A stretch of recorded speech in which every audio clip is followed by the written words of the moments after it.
আমরা না আওয়ামী লীগ, না বিএনপি, না জাতীয় পার্টি, আমাদের চাকলাহাট ইউনিয়ন আওয়ামী লীগকে তিনি আজকে তালামুক্ত অবমুক্ত করেছে। এই দেশটাকে পাকিস্তান বানাতে চেয়েছিল। পেট্রোল বিপুল আসনে সারা বাংলাদেশের সরকার গঠনের পথে এই প্রথম মুহূর্তে পঞ্চগড় সদর উপজেলা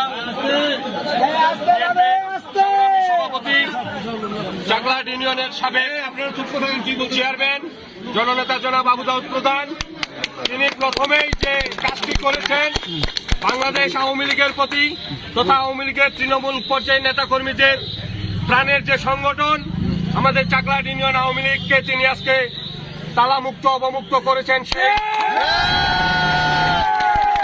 যারা এই দেশটাকে পাকিস্তান বানাতে চেয়েছিল, যারা বাংলাদেশের স্বাধীনতার পক্ষের প্রতিটি দলকে নিশ্চিহ্ন করার চিন্তা ভাবনা করে বাড়িতে অফিসে হামলা করে বন্ধ করে রেখেছিল, সেই অফিস আজকে প্রথমেই তিনি চাকলাহাট ইউনিয়ন আওয়ামী লীগ অফিস অবমুক্ত করলেন।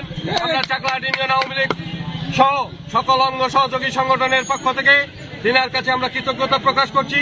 সেই সাথে আগামী দিনে যে কোনো মিছিল, মিটিং, আন্দোলন, সংগ্রাম, স্বাধীনতার সপক্ষের সকল উন্নয়নের ক্ষেত্রে আমরা না আওয়ামী লীগ, না বিএনপি, না জাতীয় পার্টি সকলে ঐক্যবদ্ধ হয়ে স্বাধীনতা বিরোধীদের পক্ষে থাকবো এবং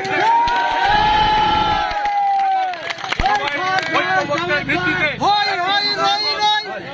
উন্নয়নমূলক ইউনিয়নের উন্নয়নের আহ্বান জানিয়ে আমি আমার কথা শেষ করছি। ধন্যবাদ সবাইকে।